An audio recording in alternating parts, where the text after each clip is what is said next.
আসসালামু আলাইকুম রহমতুল্লাহি ওয়া বারাকাতুহু। প্রিয় দর্শক, আশা করি আল্লাহ পাকের অশেষ রহমতে আপনারা সবাই ভালো আছেন। দারিদ্র্য থেকে মুক্তি পাওয়ার অসংখ্য দোয়া এবং বিভিন্ন ধরনের আমল রয়েছে, যা আজকে আমি এই ভিডিওতে উল্লেখ করব। দারিদ্র্য অনেক বড় মুসিবত। গরিব হয়ে জন্মগ্রহণ করা দোষের নয়, তবে গরিব হয়ে মারা যাওয়া দোষের। মানুষ যদি চেষ্টা করে তবে পৃথিবীতে সব কিছুই করা সম্ভব।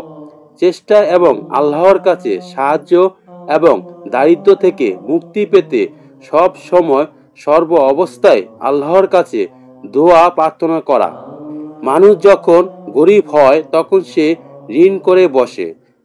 ঋণ যখন পরিশোধ করতে না পারে তখন মানুষের কটু কথা শুনতে হয়, মানুষের কাছে ছোট হতে হয়। দুনিয়ার কাজগুলো সে সময় করতে ভালো লাগে না, শরীয়তের বিধানগুলো ঠিক মতন পালন করতে মন চায় না, এবং কি আল্লাহর ইবাদত করতেও তখন ভালো লাগে না। প্রিয় দর্শক, দারিদ্র্য দূর করার জন্য একটি গুরুত্বপূর্ণ দোয়া আছে। আজকে আমি এই ভিডিওতে সেই দোয়া উল্লেখ করব। দোয়াটি মনোযোগ দিয়ে শুনুন এবং দোয়াটি শিখুন। শিখে আপনি যে কোনো সময়, যে কোনো অবস্থায়, যে কোনো পরিস্থিতিতে যখনই সময় পাবেন দোয়াটি পাঠ করবেন, তবে ইনশাআল্লাহ আপনার আশা আল্লাহ পাক কবুল করবেন। দোয়াটি হচ্ছে, আল্লাহুম্মা ইন্নী আউযু বিকা মিনাল ফাকরি ওয়াল কুল্লাতি ওয়া আযিল্লাতি ওয়া আউযু বিকা মিন আন আসলিমা। দোয়াটি আমি আরেকবার বলে দিচ্ছি, আল্লাহুম্মা ইন্নী আউযু বিকা মিনাল ফাকরি ওয়াল কুল্লাতি ওয়া আযিল্লাতি ওয়া আউযু বিকা মিন আন আসলিমা।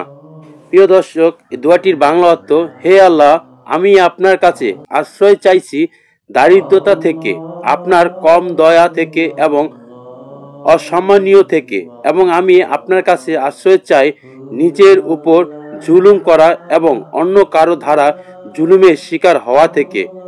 প্রিয় দর্শক, নিয়মিত মাগরিবের নামাজের পর এই দোয়াটি পড়তে হবে। দারিদ্র থেকে মুক্তি পাওয়ার জন্য আল্লাহর কাছে বেশি বেশি করে দোয়া করতে হবে। শুধু দোয়া করলেই যে কাজ হবে তা কিন্তু না, অবশ্যই নিজেকে, নিজের ঈমান, নিজের কাজকর্ম সব দিক থেকে সৎ থাকতে হবে এবং বেশি করে ইবাদত করতে হবে। ফরজ ইবাদত করতে হবে। ফরজ ইবাদত ছাড়া কোনো দোয়াই কবুল হয় না। সুতরাং আপনার যদি ফরজ ইবাদত যদি ঠিক থাকে এবং তার পাশাপাশি দারিদ্র থেকে মুক্তি পাওয়ার জন্য আল্লাহর কাছে সর্ব অবস্থায় আপনি যদি এই দোয়াটি পাঠ করুন, তো আল্লাহ পাক কোনো না কোনো ভাবে আপনার একটি রাস্তা অবশ্যই বের করে দেবে। ভিডিওটি ভালো লেগে থাকলে চ্যানেলটিকে সাবস্ক্রাইব করে একটি লাইক করে দেবেন। আসসালামু আলাইকুম রহমতুল্লাহি ওয়া বারাকাতুহু।